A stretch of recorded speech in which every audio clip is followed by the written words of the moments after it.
Bonjour! Si nous sommes installés aujourd'hui dans un studio de télévision, c'est pour vous parler de certaines facettes du travail de mise en onde d'un réalisateur d'émissions de télévision avec lesquelles les étudiants du programme de production télévisuelle devront se familiariser. Vous n'êtes pas sans savoir que les responsabilités qui incombent au réalisateur d'une émission de télévision sont grandes et que ce dernier doit voir à une foule de détails pour assurer le succès de l'émission. En régie, le réalisateur est roi et maître. C'est lui qui dicte la marche à suivre. Il doit apprendre à communiquer ses directives à l'ensemble des opérateurs techniciens qui l'entourent de manière claire et précise. Si, par exemple, le réalisateur veut que je m'adresse à une autre caméra que celle à laquelle je vous parle en ce moment, il doit transmettre cette directive à son régisseur de plateau qui, lui, au moyen de gestes précis, me fera comprendre qu'un changement de caméra est imminent. Avant l'enregistrement, le réalisateur aura pris le temps de préparer une liste détaillée des plans de caméra pour chacune des caméras, de manière à ce que chaque cadreur sache exactement quel cadrage employer et à quel moment. Les caméramans sont d'ailleurs embauchés pour leur sens artistique, leur rapidité d'exécution et leur capacité d'adaptation à toutes sortes de situations. Au moment même où je vous parle, la caméra 3, telle que demandée par le réalisateur, se déplace pour aller cadrer une image posée sur un chevalet. Vous pourrez voir cette image dans un instant, car c'est aussi la responsabilité du réalisateur de montrer aux téléspectateurs des images qui sont en parfaite synchronisation avec les propos tenus par l'animateur. Comme par exemple, si je vous parle d'un livre que j'ai lu dernièrement et qui m'a beaucoup plu, eh bien, il faudra que le réalisateur montre aux téléspectateurs une image de ce livre au moment où je vous en parle. Avant serait trop tôt et gâcherait la surprise, et après serait trop tard et frustrerait le téléspectateur. Et si au même moment, je vous disais que ce livre, vous pourriez vous le mériter en composant un numéro de téléphone, eh bien le réalisateur serait tenu de montrer à l'écran pour assez longtemps pour que les gens puissent le prendre en note, bien évidemment.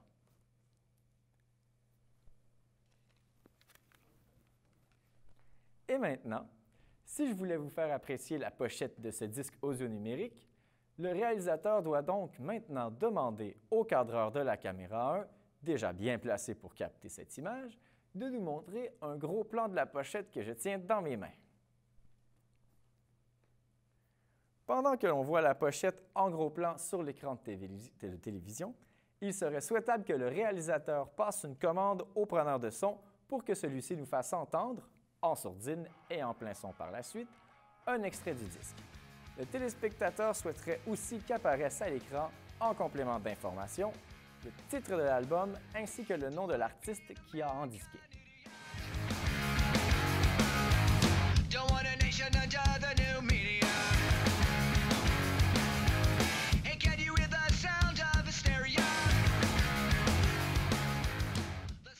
Il va sans dire qu'il est toujours préférable dans la conception des incrustations pour la télévision d'utiliser des caractères sobres, de bonne grosseur, dont la couleur se détache bien de l'arrière-plan et qui sont faciles à lire.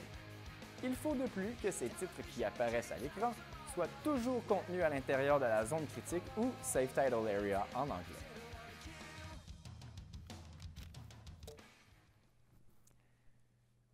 Il est toujours possible pour un caméraman débrouillard et à l'œil entraîné de rehausser une prise de vue, un cadrage, en y ajoutant un mouvement de caméra.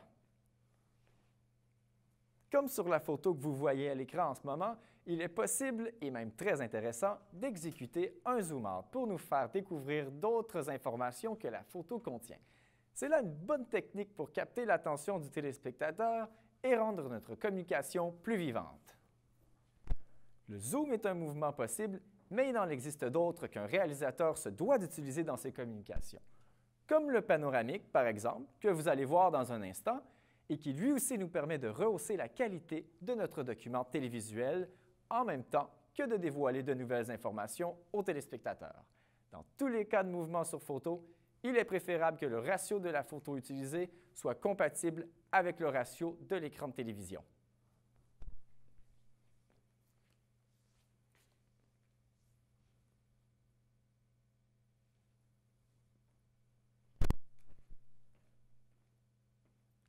En conclusion maintenant, signalons qu'à la fin d'une émission, le réalisateur a fort à faire pour s'assurer que la fin de l'émission se déroulera sans bavure. Dans un premier temps, on fait entendre la musique, que l'on aura pris soin évidemment de backtimer, pour obtenir une finale plus percutante et professionnelle. Il incombe à la script de s'assurer que le preneur de son roule sa musique au moment opportun pour respecter le minutage. Après la musique, il faut penser à une finale intéressante du point de vue des plans de caméra. Ici, aujourd'hui par exemple, nous demandons à la caméra 2 de faire un zoom-out d'un plan buste à un plan d'ensemble du studio. Le mouvement prendra quelques secondes, pendant lesquelles d'ailleurs, je devrai quitter le plateau, comme le réalisateur me l'a expliqué au début de l'émission. Et c'est sur cette image du décor vide que l'on fera défiler le générique en incrustation. La musique, quant à elle, se terminera une seconde avant la fin de l'émission, qui, elle, nous oblige à faire un fondu au noir. Merci d'avoir été des nôtres et bonne réalisation!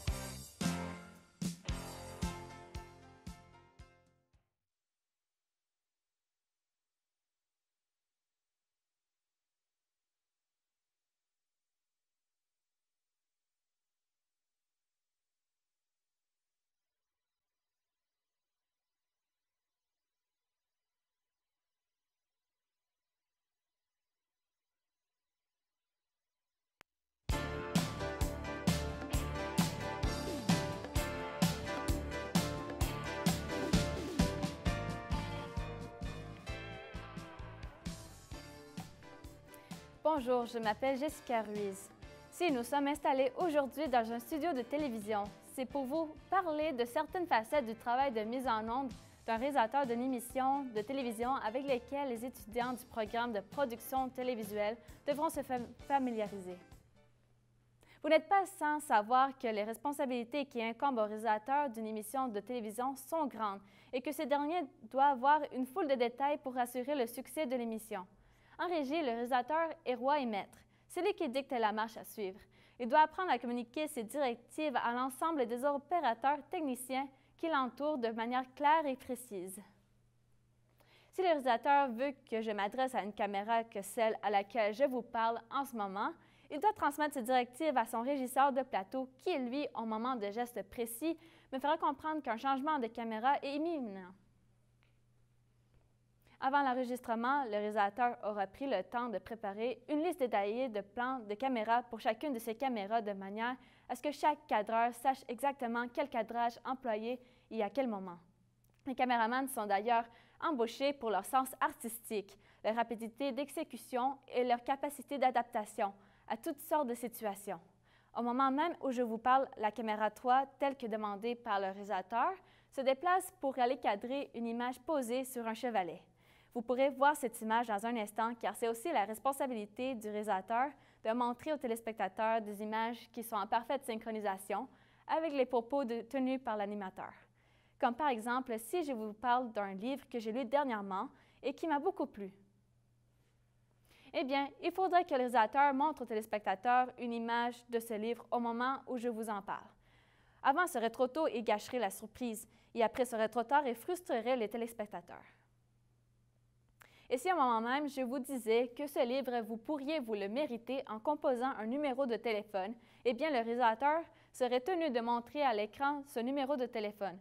Le numéro devra apparaître à l'écran assez longtemps pour que les gens puissent le prendre en note. Bien évidemment. Eh bien, maintenant, si je voulais vous faire apprécier la pochette du disque audio numérique, le réalisateur doit donc maintenant demander au cadreur de la caméra 1, déjà bien placé pour capter cette image, de nous montrer un gros plan de la pochette que je tiens dans mes mains.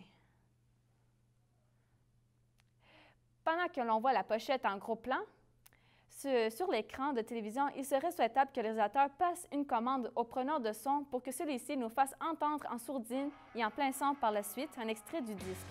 Le téléspectateur souhaiterait aussi qu'apparaisse à l'écran en complément d'information les titres de l'album ainsi que le nom de l'artiste qui est en disqué.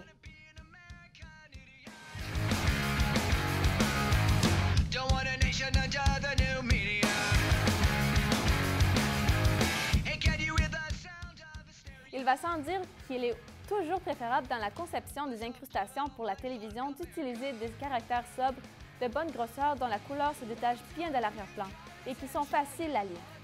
Il faut de plus que ces titres qui apparaissent à l'écran soient toujours contenus à l'intérieur de la zone critique ou Safe Title Area en anglais.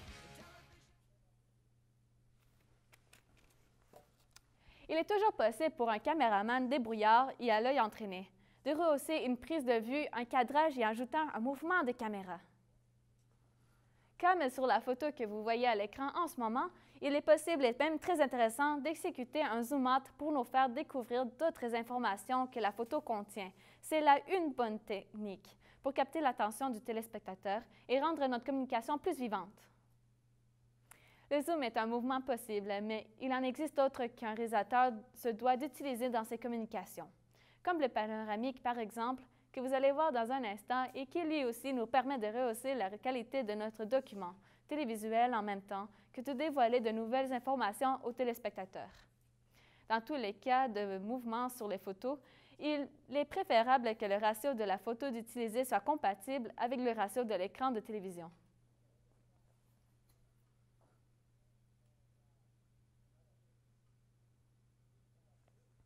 En conclusion, maintenant, signalons qu'à la fin d'une émission, le réalisateur a fort faire pour s'assurer que la fin de son émission se déroulera sans bavure.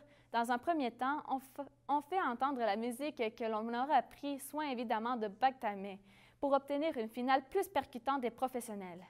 Il incombe à la script de s'assurer que le preneur de son roule sa musique au moment opportun pour respecter le minutage. Après la musique, il faut penser à une finale intéressante de point de vue des plans de caméra. Ici, aujourd'hui, par exemple, nous demandons à la caméra 2 de faire un zoom-out d'un plan buste à un plan d'ensemble de studio. Le mouvement prendra quelques secondes pendant lesquelles, d'ailleurs, je devrais quitter le plateau, comme le réalisateur me l'a expliqué au début de l'émission. Et c'est cette image du décor vide que l'on fera défiler le générique en incrustation. La musique, quant à elle, se terminera une seconde avant la fin de l'émission qui, lui, nous oblige à faire un fondu au noir.